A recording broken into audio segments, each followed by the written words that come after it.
This is AMS TV and you are watching AMS English News, and here are today's top stories.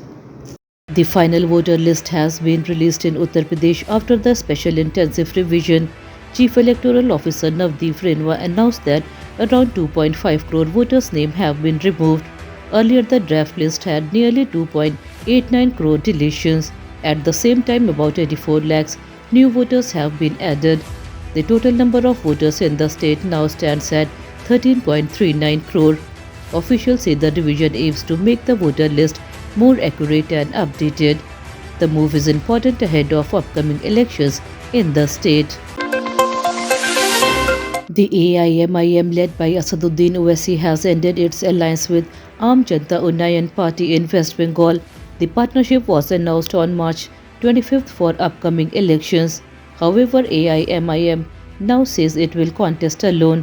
The party shared on X that recent statement by Humayun Kabir raised concern about Muslim loyalty. AIMIM said it cannot support such views.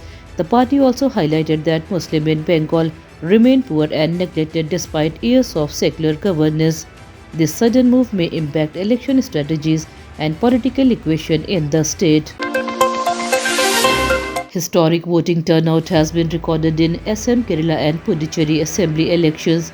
Assam saw 85.91% voting, the highest since 1950. Puducherry recorded 89.87%, its best ever turnout after independence. Kerala also saw strong participation with 78.27%, the second highest since 1987. Earlier records were broken in all three regions.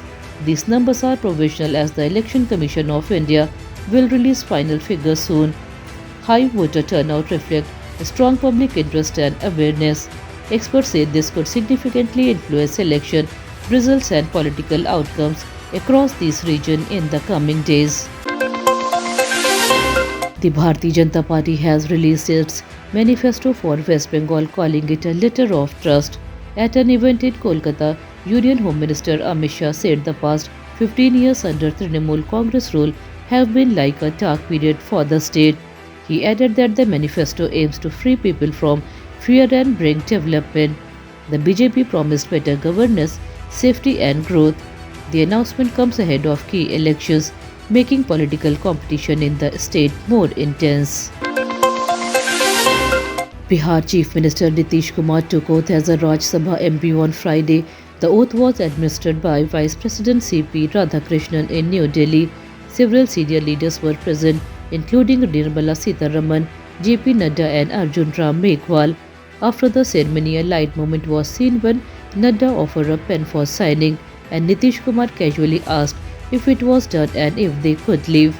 The moment quickly gained attention, showing the relaxed side of the veteran leader. Tensions have risen between Pakistan and Israel after strong remarks by Khwaja Asif. Pakistan's defense minister called Israel a cancer and accused it of violence in Lebanon. He said innocent people are being killed in Gaza, Iran and now Lebanon. Israel strongly condemned the statement, calling it unacceptable. The response came from the office of Prime Minister Benjamin Netanyahu.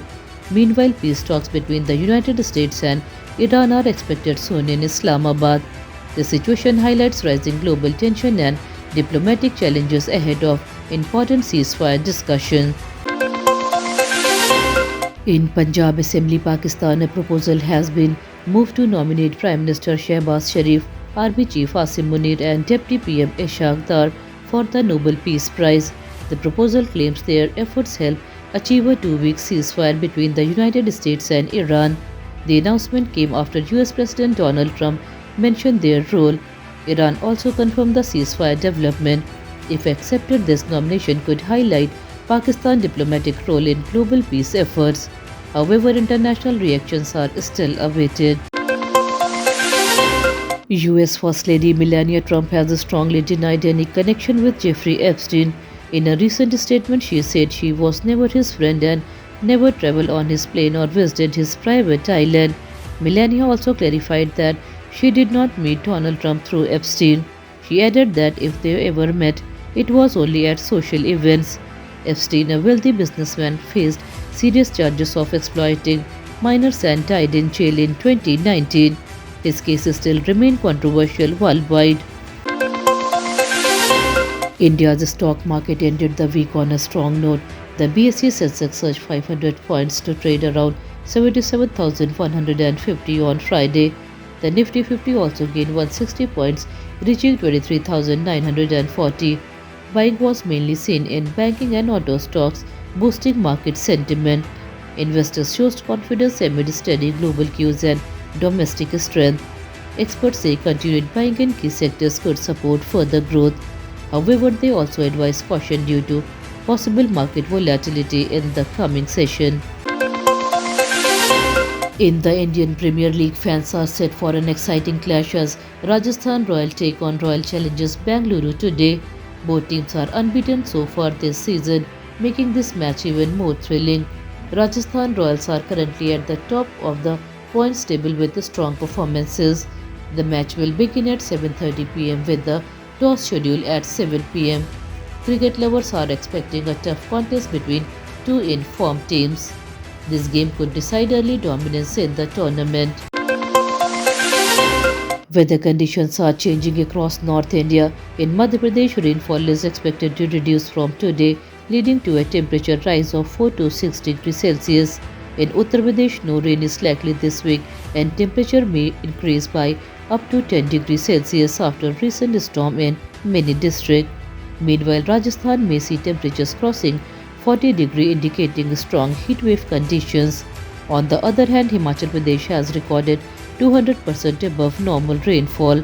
Experts advise people to stay alert as weather patterns remain extreme and unpredictable. That's all for today's bulletin. We'll be back with more updates next time. Until then, this is Tamanna Rizvi signing off. Have a good day.